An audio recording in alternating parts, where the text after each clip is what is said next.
Hey everyone, what is up and welcome back to the channel. I'm Heather and today I'm going to give you 10 sewing tips for beginners. Now I'm about 5 years into my sewing journey and I have definitely learned a lot. So some of these tips will be things I've learned along the way and some will be things that I just sort of did naturally through my sewing journey.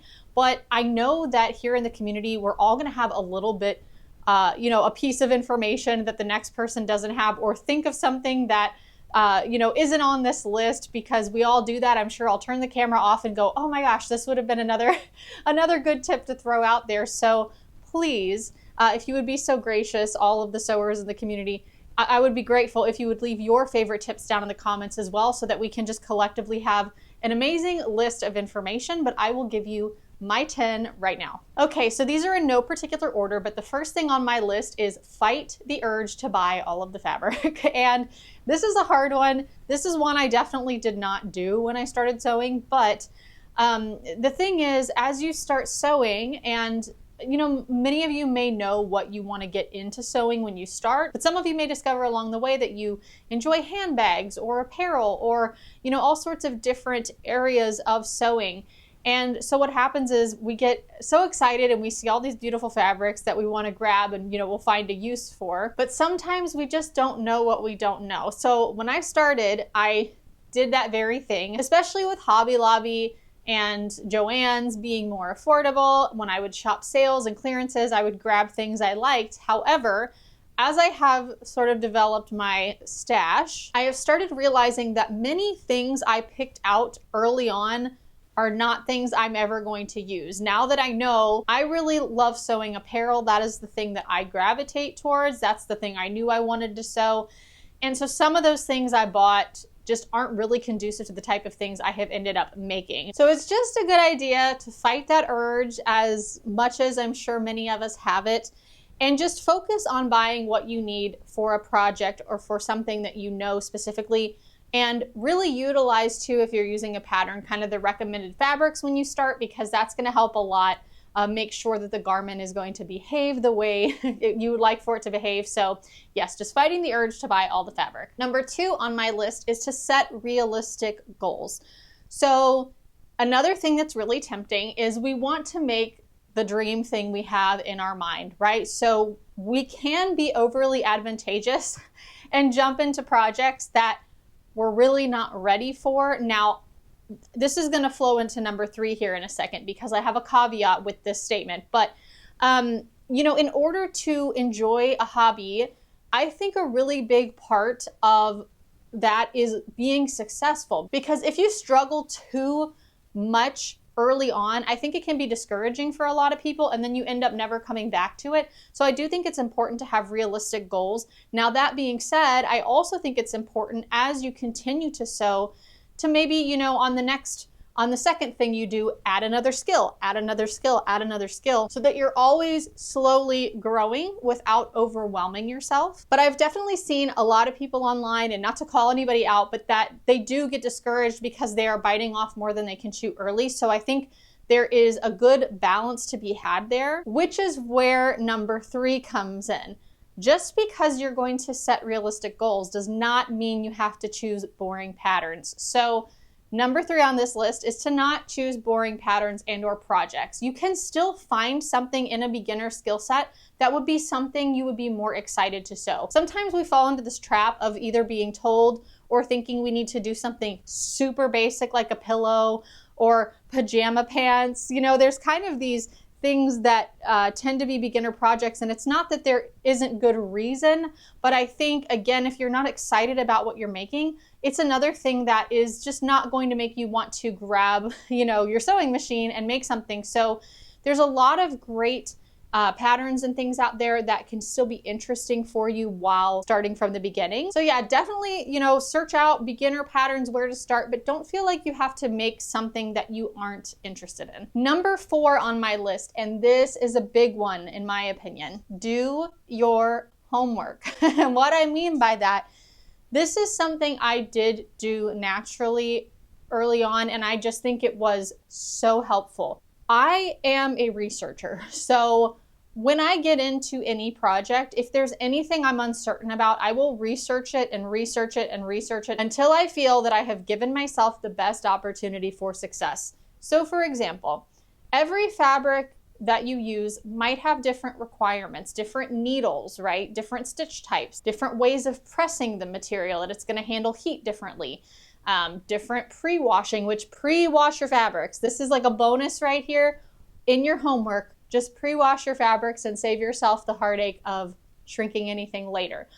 But I would always sit down with a pattern and I would look at it and go, okay, I've not worked with this fabric before, so what do I need to know about this fabric? What can I look up? Can I look up a tutorial on this particular working with this fabric and learn all of these things up front?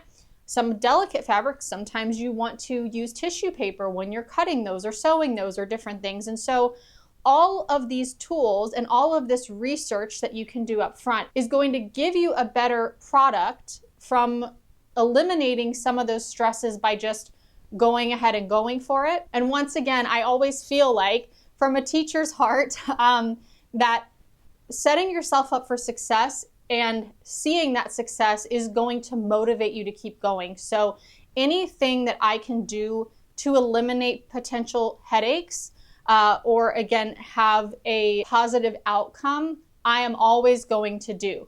So that is something I cannot recommend enough. Look up stuff before you ever touch the sewing machine. And when you're spending money on fabric too, who wants to feel like they have a sewing fail and ruin their fabric, right? I mean, none of us want to do that, and it's still going to happen because we're all learning. So things still inevitably will happen, but it will happen a lot less by doing your homework. Number 5 on my list of beginner tips is do not feel like you have to buy the most expensive sewing machine.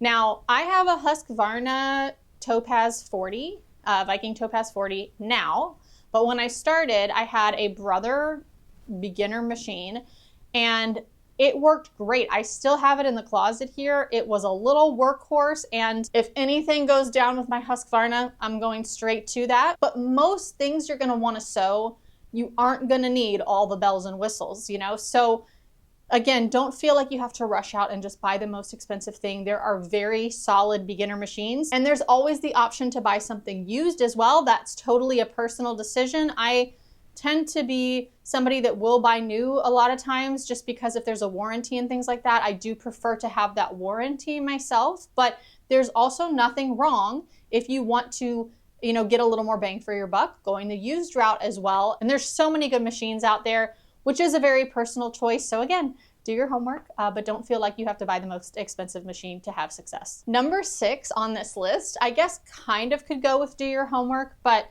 something else I did when I started learning that was really helpful was when I would go and look at, like, especially the big 4 patterns at the stores, and I would look at McCall's and Simplicity, I would often go to YouTube at the store, looking through the patterns that I liked and see if anybody had a sew along so that I could follow right along with someone teaching me as well as having the written instructions. So I'm having that visual aid as well as the written instructions. And again, that was so helpful and so invaluable to have both right there at my fingertips.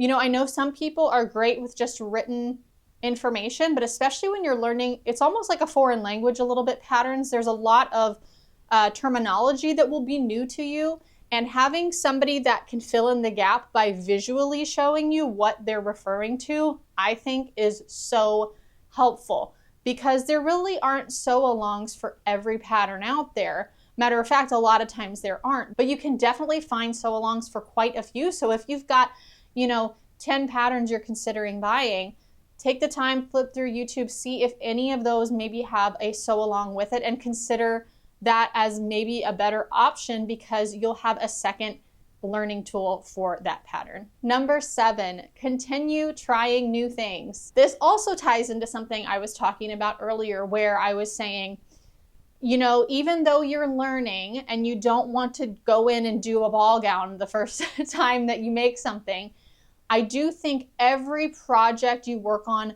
try to pick up, even if it's one small new thing, just add one little new nugget of knowledge to the next project so that you start the building process. You will learn a lot quicker that way than getting to a point and just flatlining there. So continue to push yourself a little bit at a time, and you will be amazed at how quickly things will start to click. Number 8 on this list is learn to love pressing and steaming or steaming, because it's another thing that makes such a difference both during your sewing process and in the final garment completely, both with just locking your seams in, with making a lot of steps easier by having pressed things out, but you are going to be doing a lot of it.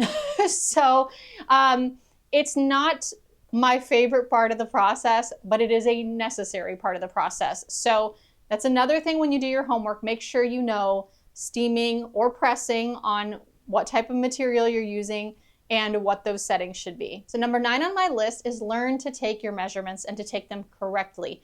Now, if you need a friend or something to help you, there are certain measurements that are just easier to take with somebody's help, but both in learning to draft your own patterns, if you decide to get into that, those precise measurements are going to be crucial, but also even if you're just doing commercial patterns and making your own, from McCall's, Simplicity, again, any of those, you want to know your measurements because that's what you're going to follow along the back to pick the proper sizing for you. And or if you need to grade between sizes, maybe you're smaller in the chest and bigger at the waist, for example, then you can kind of look at that and know if you need to make adjustments to the pattern before ever cutting the fabric. So it's just really important to keep an eye on that, and also to take them somewhat regularly because our bodies fluctuate and you want to have those measurements precise. All right, and we have come to number 10 on my list, which is just to give yourself grace and have fun.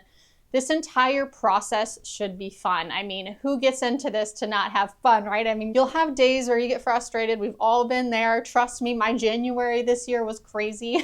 It was a really crazy month of doing pretty basic tasks and just everything going off the rails. So it happens, but more often than not, it is fun. And I hope a lot of these tips will help make it a lot more fun right off the bat, like I said, by doing your homework and eliminating a lot of the stressful parts up front by just kind of researching some of that stuff. But because we're all going to make mistakes when we're learning, and learning never stops. Learning is a continuous process. I don't care how much of an expert you are, things will still go wrong. So you just have to learn to take a deep breath, give yourself some grace, and if you need to step away from something for a little bit, step away from it. It happens, or go to a new project and come back to it. But there's joy in the learning process, so take it all in. You can only be a beginner once, and there is something really beautiful about that beginning process and falling in love with sewing, so enjoy it. I know there are probably a million things, like I said, that will come to my mind as soon as this video is over. These are just the 10 sort of condensed things that came to mind right away when I was making my list. But I would love to hear from you all in the comments as to what some of your favorite and most crucial beginner tips would be, so that we can all help each other and share as a community down in the comments. If you enjoyed this video, give it a thumbs up. Hit the subscribe button if you want to come along. This is all sewing and fashion content here on this channel, so I'd love to have you. Hope you enjoyed the video, and I will see you in the next one. Bye!